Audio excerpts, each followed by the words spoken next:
Hey guys, this is Matt Brune, and I'm going to show you how I make animation look back.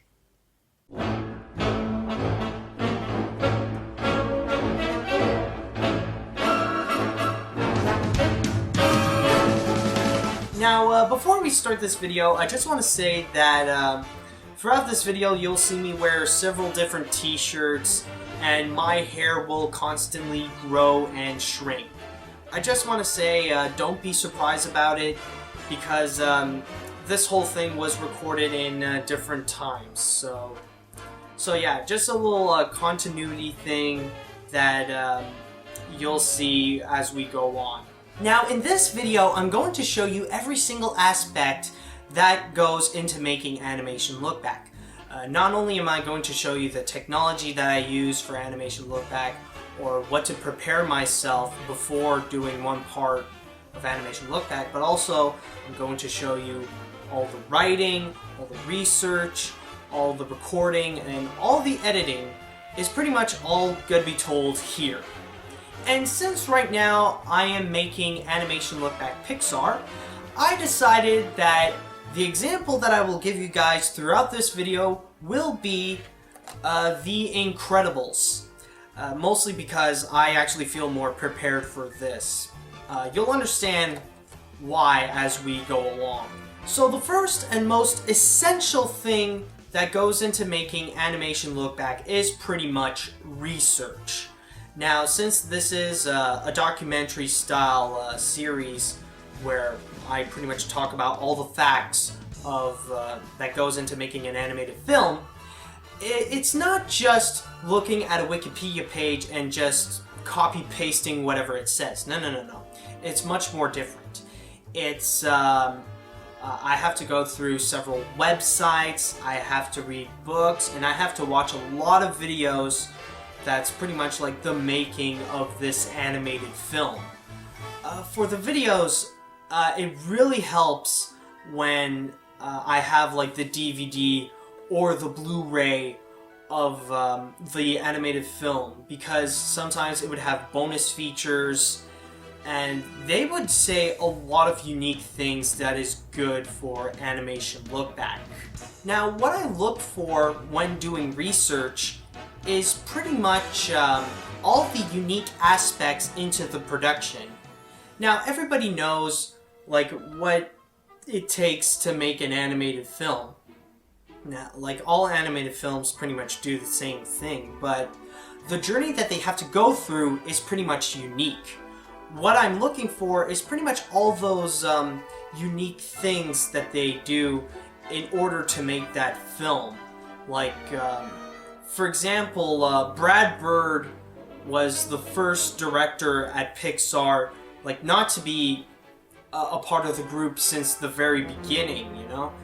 You can get a lot from that info, just on that fact alone, because then he would bring in all of his people from the Iron Giant, and like he pushed the animators to their limits, and all these different things is pretty much what I'm looking for into writing animation look back.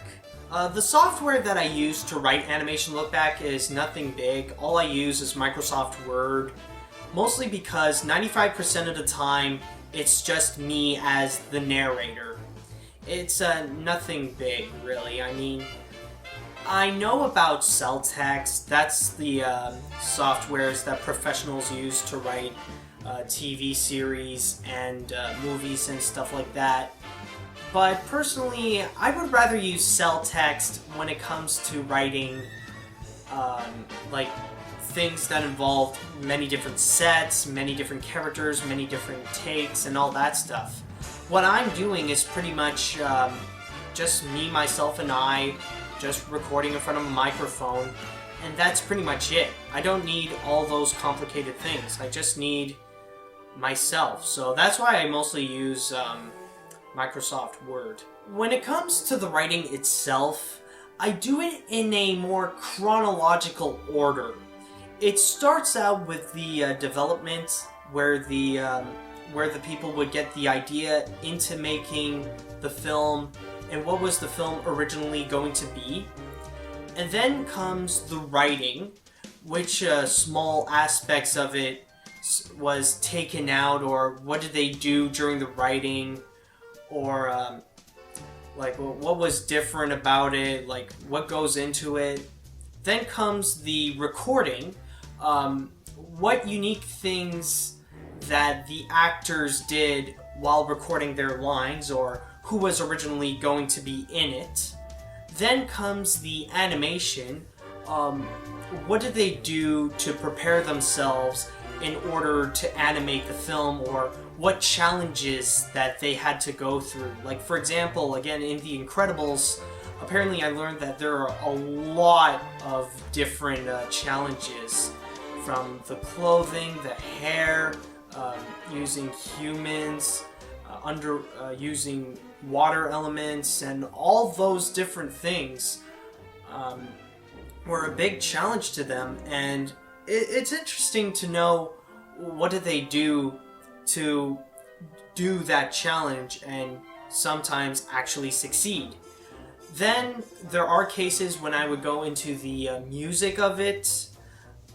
It's rare that I would find anything about the music that is unique, but luckily in The Incredibles there are some things that I found about it, like that they wanted to do one of the themes of James Bond. And if you actually listen to that song from James Bond and the Incredibles score, it's surprising to know it's actually very similar. And then after that comes the release of the film. Like, how did it do in theaters? Did the critics like it?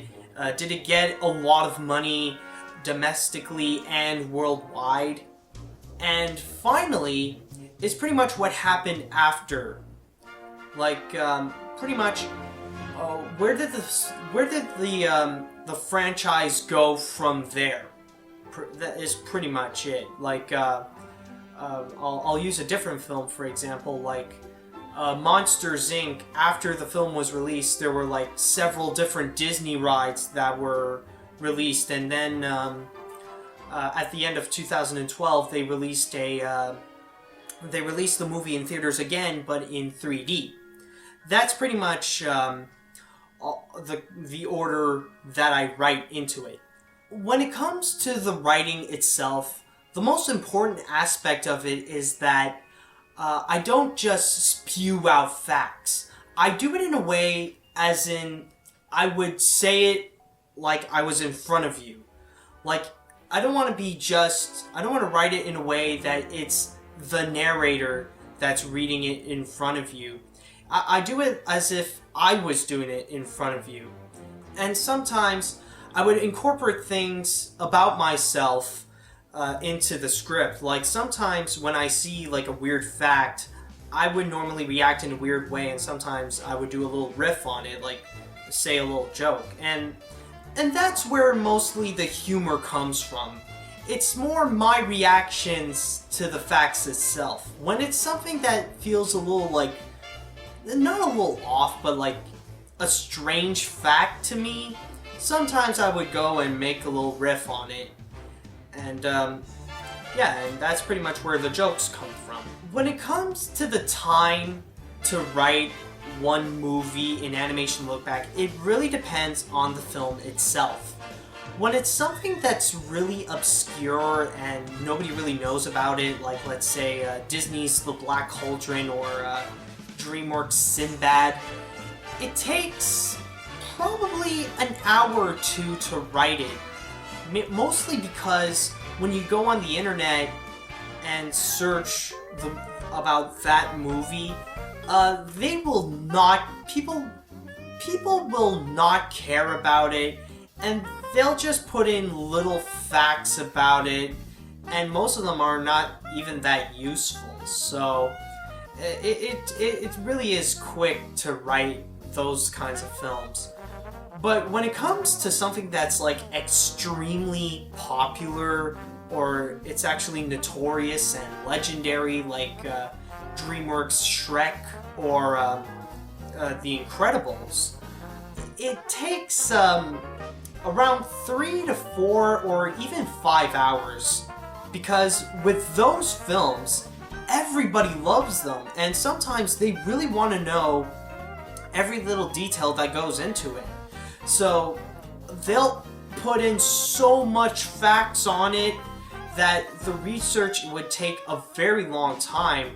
And since right now I'm doing Pixar, where each and every single film is really popular, it will really take a while to write about it. And also, when it comes to the writing, a lot of people think that what I do is writing, recording, editing, and then I release part 1. Writing, recording, editing, and then I release part 2. Writing, recording, editing, and then I release part 3. That's not really the case with Animation Lookback. When I write for it, I write the entire Lookback.